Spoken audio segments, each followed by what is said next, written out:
आदेश बांदेकर यांच्या विरोधात पुन्हा एकदा मनसे आक्रमक झाले आहे। माहिम विभाग अध्यक्ष यशवंत किल्लेदार यांनी पोलीस उपायुक्त यांच्याकडे तक्रार केली आहे। नेमकं काय प्रकरण आहे त्यांच्याशी जाणून घेऊ। नेमकं काय प्रकरण आहे, तुम्ही आदेश बांदेकर यांच्यावर तक्रार दाखल केली आहे? सिद्धिविनायक न्यासाच्या माध्यमातून एक पुस्तक पेढी चालवली जाते आणि त्या पुस्तक पेढीच्या माध्यमातून ज्या शैक्षणिक संस्था आहेत त्या तिथले जे गरीब विद्यार्थी आहेत त्यांना पुस्तक वाटप केलं जातं।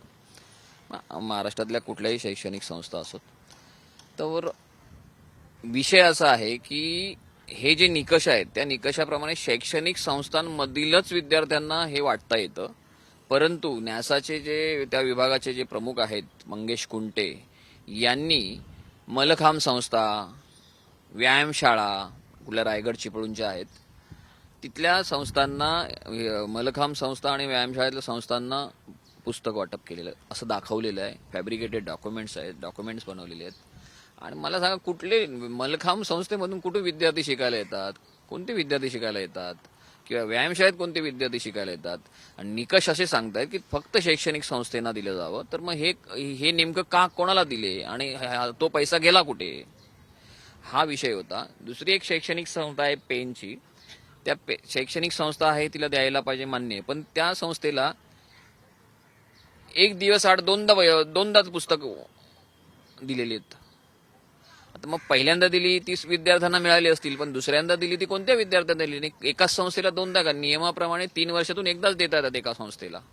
मग हे नेमका जो काही नियमबाह्य कारभार आहे त्याच्यावर आक्षेप ठेवलेला आम्ही यापूर्वी अनेक नियमबाह्य कारभारावर आम्ही आक्षेप घेतलेला आहे। आणि भाविकांचा जो पैसा आहे, न्यासाचा जो पैसा आहे, त्या पैशाचा विनियोग चुकीच्या माध्यमातून होतोय आणि तो पैसा परस्पर लुटला जातोय, हा आमचा आक्षेप आहे। आणि तो आक्षेप नोंदवायला आम्ही उपायुक्त साहेबांकडे आलो होतो। उपायुक्त साहेबांनी आम्हाला सांगितलं की हा विषय थेट आमच्याकडे येत नाही, हा न्याय व विधी शासनाचं खातं आहे त्यांच्याकडे जातो, तर आम्ही तुमचा जो प्रस्ताव आहे तो न्यायविधी खात्याला पाठवू, चौकशीने करायला सांगू आणि चौकशीचा रिपोर्ट जो येईल त्याप्रमाणे आम्ही कारवाई करू, दोष आढळल्यावर FIR घेऊ, असं त्यांनी सांगितलेलं आहे। शासनाने देखील अनेकदा 5 ते 6 वेळा न्यासाला पत्रव्यवहार केलेला आहे आणि सांगितलेलं आहे की शैक्षणिक संस्था सोडून अन्य कोणालाही पुस्तकं देऊ नका, असं असताना देखील परस्पर हे मंगेश कुंटे शासनाच्या आदेशालाही बगल देऊन पुस्तकं वाटप करत होते। आणि त्याला आशीर्वाद त्या विद्यमान अध्यक्ष आदेश बांदेकरांचा होता, कारण ते त्यांचे खूप घनिष्ठ संबंध आहेत दोघांचे।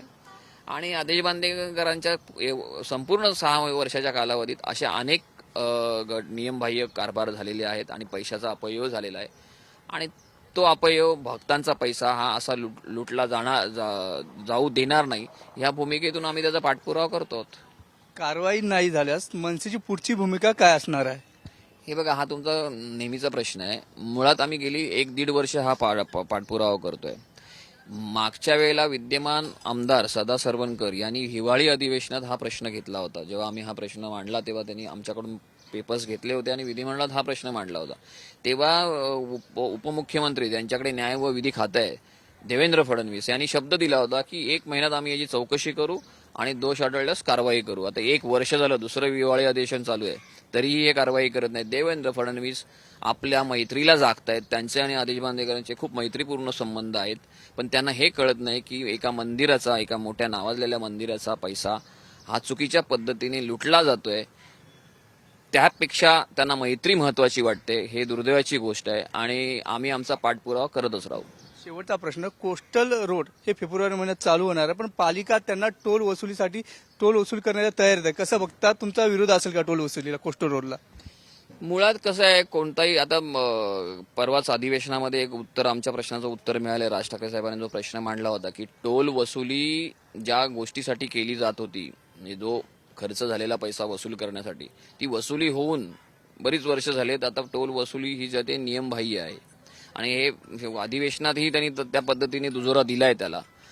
जोपर्यंत जो काही कोस्टल रोड आहे त्याचा खर्च आणि त्याचा जो काही 3 वर्षाचा कालावधी आहे तोपर्यंत त्यांनी टोल वसूल करणं हे नियमामध्ये आहे। नियमाच्या बाहेर जर टोल वसूल केली तर आमचा विरोध राहील। नक्कीच आपण बघू शकतो की आदेश बांदेकर यांनी सिद्धिविनायकचा जो पैसा आहे व्यर्थ वाया घातला, असा आरोप यशवंत किल्लेदार यांनी केलेला आहे। कॅमेरा पर्सन नितीन खरासोबत मी यावेश तांदळे, साम टीव्ही, मुंबई। देश विदेशातील प्रत्येक घडामोडींचे लाईव्ह अपडेट मिळवण्यासाठी आता साम टीव्हीच्या सर्व सोशल मीडिया प्लॅटफॉर्मला लाईक, फॉलो आणि सबस्क्राईब करा. तसंच सर्व नोटिफिकेशनसाठी बेल आयकॉन प्रेस करायला विसरू नका.